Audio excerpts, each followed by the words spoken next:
Okay. All right. So I'm going to just kick off with some parenting questions here first. Some of these will cross over, but I'll let just you guys divide them up. So, what do you do with sibling rivalry or kids that just fight with each other all day long?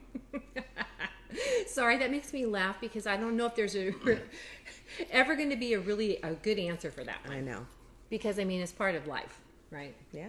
Yeah. But anyways, you go first. No, you can. Go ahead. Well, I think sibling rivalry, like I said, will always be there because we're humans, and humans always want the number one spot in another, especially in mom and dad's life, or they just want their way. We just want our way. I tried really hard to encourage my girls to get along. I always would allow them a certain period of time to try to figure things out. If they couldn't figure it out and it was escalating, then I would step in.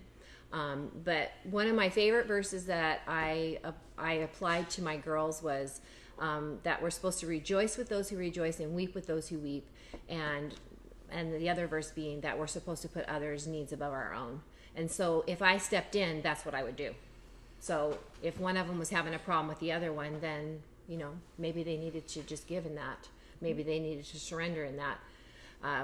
Case in point, my girls didn't clean their bathroom exactly the same way. So if it was bothering one that it was really messy and the other one was kind of pushing back, well, then she needed to learn to not be so messy, right? And then the other one needed to understand that her sister's not like her and to cut her some slack. So, but if they start, yelling at each other, hitting at each other, spitting at each other, which if Stephen and Laura are watching this, they remember that time.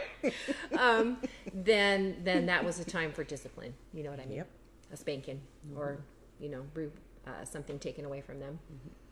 I do that with even I'm thinking kids in school, because kids will come in and we have small classes, so it's like they're siblings, so they have rivalries and things like that. And I do that exact same thing. Usually there's a super sensitive one that needs to buck up a little bit more, and there's one who's not so sensitive who needs to be more sensitive. Yeah. So you just have to go on their strengths and their weaknesses, and you tell them that they're going to get along. And I remember my mom.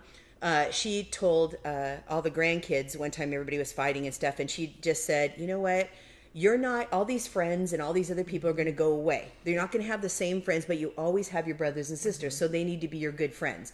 So you need to treat them right. So because of that, then that's what I told my kids.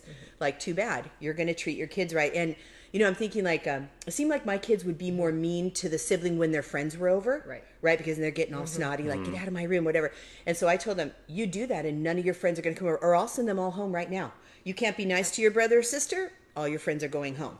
And then you two can play together or whatever. So we just kind of, like Marcy said, if they can figure it out, sometimes there's things they just need to figure out. But then if you need to step in, then it comes down, the hammer comes down. And we're not going to treat each other like that. I know. And I think a lot of times, and I think this is one of the hard things about parenting, or one of the harder areas of parenting, is because usually dad's gone. Usually mom's the one that's having to deal with this, and we're really tired. We're tired of listening to it. So sometimes just sending them to kind of their separate corners, letting them cool off, and then bringing them back together and talking about it. But the girls weren't allowed to be mean to each other, just just to continually be mean to each other. Right. So if it was an ongoing thing, then of course we had to address the issue, whether it was pride or selfishness or whatever.